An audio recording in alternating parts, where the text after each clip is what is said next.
Huwag mong ipapasa sa consumer ang mga gastusin na hindi ng isang distribution utility na hindi naman nakapagbigay ng benepisyo sa kanya. Maliwanag na maliwanag. Yung non-technical po eh. Katulad po halimbawa, nasira yung metro. Non-technical po yun. Nagkaroon ng inefficiency sa panig ng staff, ng accountant nila, iba yung yun po yung non-technical eh. Yung filter rates.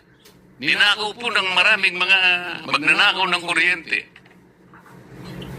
Bakit po natin ipapapasan? Yun po yung gusto kong tingnan natin. It is an angle that should also be investigated. Wala kang kontra doon, Atty. San Juan. Opo, meron lang ako sanang nais Sasagot ka linawin. muna. Kontra ka ba o hindi? Hindi po ako kontra. O yan, yung gusto ko yung walang kontra eh. Of course. I just want to clarify na kasi yung system Ewan mo na po, kaklarify, hindi ka na nga kumukontra, kinaklarify mo pa.